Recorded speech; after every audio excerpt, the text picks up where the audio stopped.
I'm the director of the Democracy Network, and in a previous world I went up against Ben Houchen, who was the mayor in Tees Valley. And former to that, I used to run a number of charities working with those who were really on the margins. And firstly, I just want to say how heartened I was to see the launch of this, because we represent 900 organisations, from the very small projects in County Durham that are trying to give people a voice to shape how local decisions are made, all the way to electoral reform.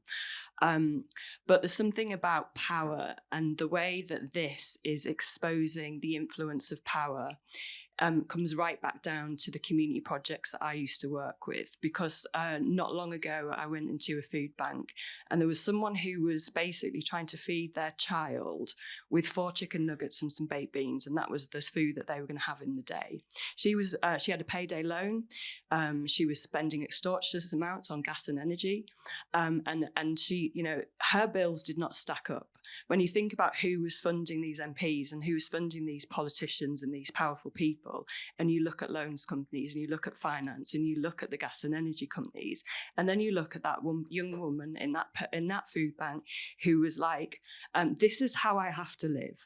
And this is, she did not believe that she had any agency or any power to hold anyone to account or change anything that happened to her. This is my life. I don't vote. I don't engage. And if it gets worse, that's just how it is. And it's probably going to get worse. And what we're all doing today in working with democracy organisations in making sure that we've got a media that holds the powerful to account is sort of, we're working on behalf of that woman to make sure that actually there is an ability to hold power to account. And so that's why I was really, really heartened on behalf of the 900 organisations, because I left my campaign after work. Like, we found out lots of things that were happening in the Tees Valley around the people who were funding the mayor, and then the people who were getting contracts for the things that the mayor was connected to, such as the airport, such as the Tees Works, significant things that there was a direct link, but because of these standalone companies, there was no ability to hold the standalone companies to account with FOIs and other things.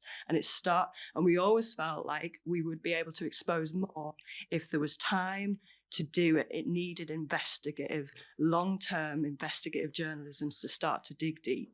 So, and the beauty of this connection between both Tortoise and Sky News is it's been able to do both. So I just want to celebrate it. Thank you very much.